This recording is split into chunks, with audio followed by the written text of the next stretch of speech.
Hey everybody, it's Missy again. Thanks so much for stopping by today. I'm back with a new layout and video for Hip Kit Club, and I'm using the 2019 October kits.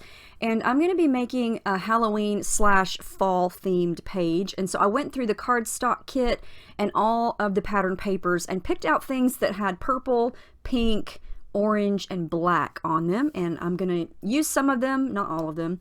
And I'm going to use this cut file that's one of the exclusives for this month. I went ahead and cut it. And then I'm going to use this picture to scrap. It's my cute daughter from a few years ago in her little pumpkin shirt. And I picked out some things that I want to coordinate onto the page at some point. Lots of leaves and die cuts and pocket life card. Basically just things that match the color scheme. Tons of leaves. And very, very pretty fall slash Halloween type of embellishments this month. So I'm going to start with this beautiful purple cardstock. It's in the cardstock kit, and I just think this color of purple is so pretty. It's perfect for Halloween and fall. So now the cut file that you saw is pretty much going to go in the center of my background, and I want to do some mixed media on the background that's going to show between all of the little spider web pieces of the cut file and then around the edges of everything. And so I'm going to use white gesso to do that, and I'm just using my palette knife to scrape it down, and then I'm going to use my fingers to smudge around the edges because I don't want any harsh scrape lines where my gesso dries. I want it to be kind of cloudy and hazy. So I'm going to scrape some and then smudge some. And now it's all dry. You can kind of see there what I was talking about with the whole hazy thing. So now that that's completely dry, I'm going to start to use all three of the Lindy's Starburst sprays that we get in the color kit this month. They are gorgeous, very bold. We get a purple color, a pink color, and a golden yellow color. And they all mix together really pretty. And I'm starting here with the purple color. That one is called Sweet Violet Purple Teal. And then the pink color here, it looks kind of red when you first spray it, but when it dries, it is definitely pink. And it's called Bougainvillea Fuchsia. And these two colors mix really well together. And if you want to get some orange, you can mix in the yellow color, which is called Grab a Guy Gold. You can mix that with the pink one, and you'll get a pretty orange tone. So I'm going to kind of mix all three of these colors together here in the beginning, and I'm using water, I'm using my brush to kind of spread the color around. And when you do add water to these sprays, it does dilute the shimmer factor a little bit, but I mean, that's okay. I'm mainly going for color here, so I'm going to just keep working on it. I want there to be some purple areas, I want there to be some pink areas, and I wasn't really going for anything yellow, so when I add the yellow spray in, I'm going to be mixing it to create more of an orangey shade. And excuse me, this background actually takes me quite a while to make, and I'm going to kind of talk you through what happens here as I go. Now you can see how bold these colors are. I'm just going to kind of tilt the paper around, let the colors sort of blend and spread together, and I love watching this happen. I think it's so fun. It's mesmerizing to just watch the color kind of bleed around the page there, and I want to keep it on top of where the gesso is because the gesso is protecting the paper. Okay, so look at this. When it dried, it almost disappeared. It's completely nothing like the color when it first comes out of the bottle. I don't know if it's because I'm adding water to it or if it's the way it reacts with gesso, but I'm finding that the more I use the Lindy's, the more they definitely dry way lighter than you think they're going to. You can see how dark and bold it is here, and when it dries, it is super light. Now, I think that if you spray these colors directly onto the paper, don't add water, don't add gesso, you're going to get more of a true color. But I love to blend the colors, and I like to, mix and match the colors. And in order for that to happen, I need to use gesso. And so I've experienced this with the powders also. And yeah, it just depends on what you're going for. And the more I add to it, the darker things get as I go. But I just wanted to kind of show you here the layering aspect of these colors. I'm going to come in with my heat tool here, and I'm just going to kind of turn the paper different ways and kind of dry it as it runs. And I really like this effect. It looks really cool when you use your heat tool like this. You could also just let it air dry. I did that on the first go round. So I'm going to use my brush. I'm just going to keep turning the page here. You can kind of see how it's looking, and then it's almost dry, not completely dry, but you can see here how it is drying a lot lighter. However, I love the effect. I still really like how it looks when it's dry, and it's going to depend on the color that you want. And you can see there in the middle, do you see that blue? That is from the purple spray. The purple spray has this shimmery blue powder in it, and so you get the purple color, but the shimmer is blue. It is so pretty. It is really magical to watch it dry. So I let that phase dry, or that layer dry, and I'm going to come back in with more colors and do it again. I try to not add as much water on this layer. I do kind of use my brush to spread it around because I don't want it to look streaky. I still want it to look blended, but I do like the effect of it when it's dry. And you can see here it's it's still a lot lighter. I did add some more purple and play with it off camera, but you can see the blue shimmer there. And I really like how this is looking. It's just I want more of the pink. I want more of that bright pink color. And then my nozzle started leaking, so I had to put a napkin over it when I started to spray there. Okay, so here's the next layer. This time I decided to spray it down and then just kind of leave it and not dilute it with water, and kind of just use my paper towel to kind of roll the edges around. Just use a little bit of a napkin to dab it up a little bit. And it's getting more of the color that I want, and still wet, not completely dry, but it's looking darker, and I'm liking how this is looking. But yeah, there's no way you would want to add this much liquid to the cardstock without using gesso. The gesso is what is helping this paper to not rip and tear because of all this wet stuff I'm putting on it. So I'm going to let that dry, and I want the boo and the spider web to stand off the page a little bit more. So to do that, I'm going to take some white acrylic paint and my little brush here, and I'm just going to paint some messy white edges around the boo and around all the pieces of the spider web there. And this white edge is just going to make it stand out a little bit more. And this is just plain white acrylic paint. Okay, here we go again. I let it dry, and look how light. It's almost like it's disappearing. It doesn't want to stay its true color. And again, I don't know if it's the gesso or if it's the water. I don't know. It just, look at my hands. They are so filthy. That is why my glue bottle stays dirty, because you see my hands? My hands get that way, and then I grab the glue, and yeah, that's why it looks that way. But I'm okay with it. So I decided to finally just go to my gelatos here and smudge in some of the pink. I absolutely love how this background looks. I love the marbled look of it. I like the lights and the darks. I just wanted some more of that deep pink color. So instead of adding liquid again, because I had already spent a ton of time on this background. I mean, we're already 8 minutes into this video, 9 minutes into this video, and it's sped up, and we're still working on the background here. So I just kind of said, okay, let's use some gelatos, and I just smudged it down, smudged it around with my finger, and then that is kind of what I was going for. I wanted some pops of that bright fuchsia color pink. And I think it looks really pretty mixed with the background. I do love how it turned out. And it's always an experiment, you know. I never really know how things are going to react with water or react with gesso. You just kind of have to play with it and see how it goes. And, you know, I think if this were, like I said before, if this were a plain white background with no gesso, it's probably going to look more true to color.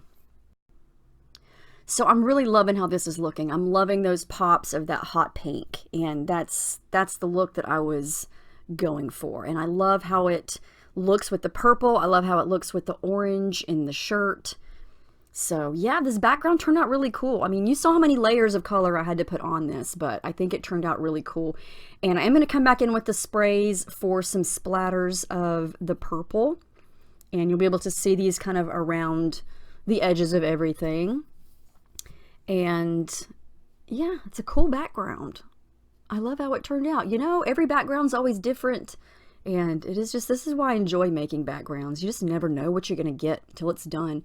I do want to add some white splatters. So all I'm doing here is watering down some cheap white acrylic paint. Nothing fancy, just add a little bit of water to it.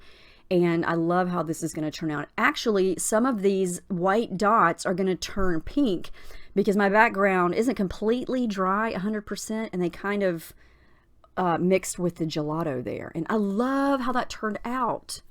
So cool. I love white splatters on top of darker backgrounds. It's just awesome.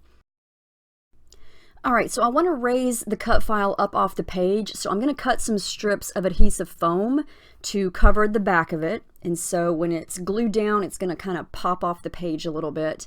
And then I'm going to start to add several layers behind my picture. I'm going to start with some tissue paper here, and I'm going to go back to all those pattern papers and add some pink. I'm going to add some orange and then some of that dark fuchsia purple-ish color. And just sort of have each of these colors sort of peeking around the edges of the picture. The design of this layout actually came together pretty quickly once I decided on this cut file, because as you can see, you know, it's pretty good to go right in the middle of your design, and then there's the perfect area to the left of it for your picture. So I thought, you know, it just kind of creates your design for you.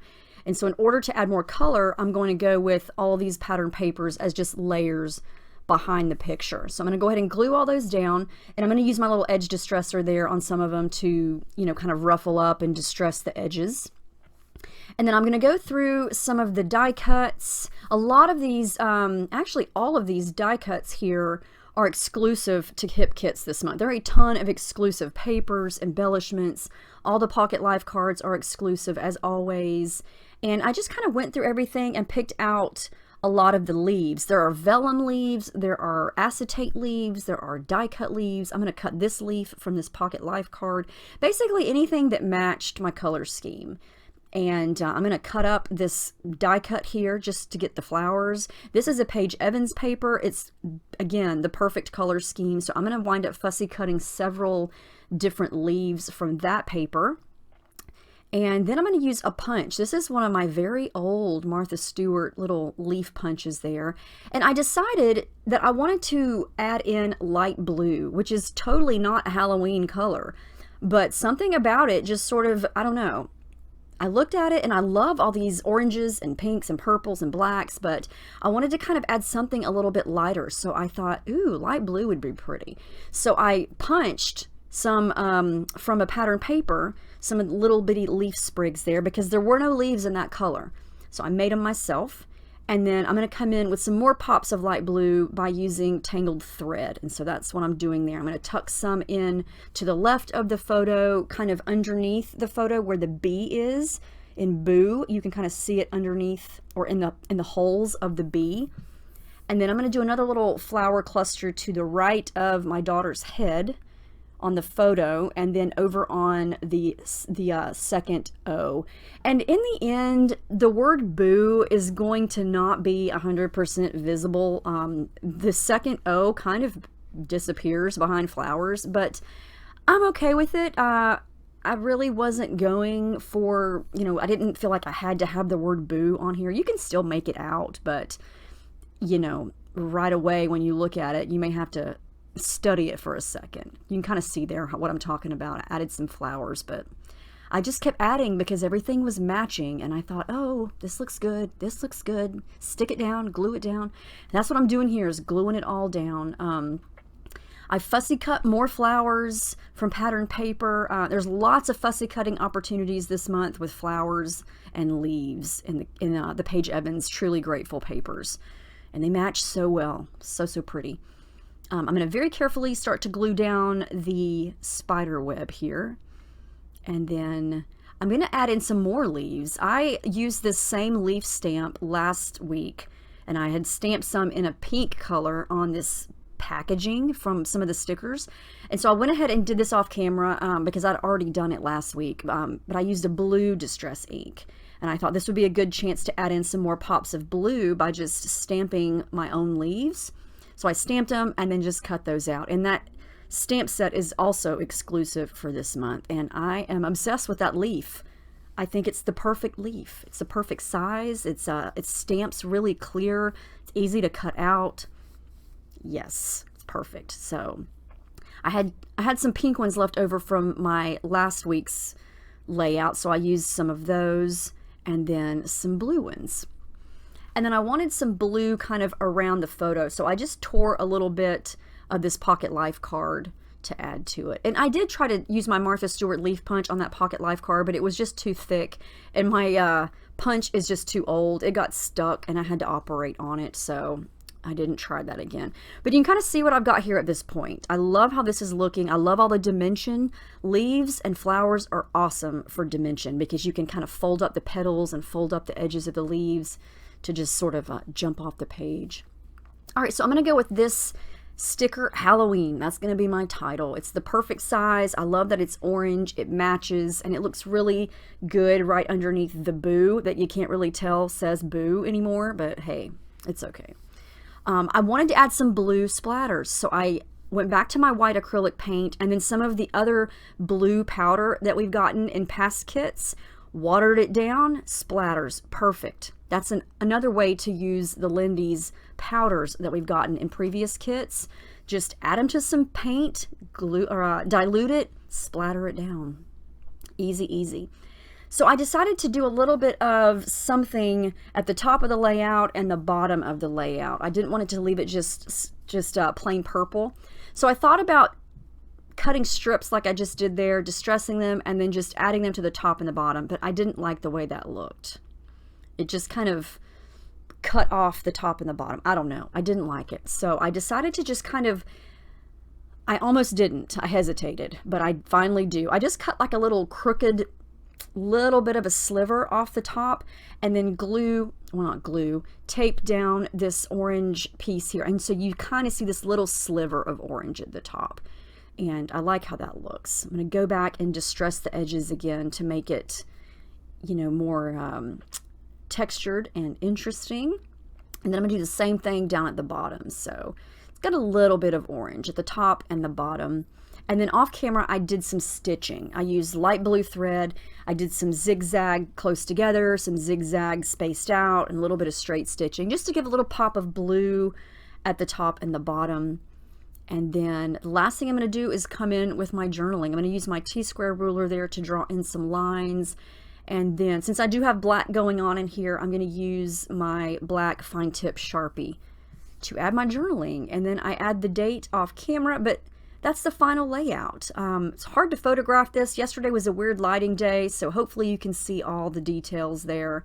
I really love how this turned out. Even though my background was a struggle, it took me a long time to get it like I like it, but I think it turned out really pretty. I love all these colors together and all of the fun details and textures, and yeah, I hope you guys enjoyed this. Let me know if you have any questions about any of the kits or the techniques or the products, anything at all. I'll be more than happy to answer you. There you can see the blue splatters there. Those were easy to do. Just mix in the powder. But yeah, anyway, I hope you guys have a great week, and I will see you in my next video. Thank you so much for watching.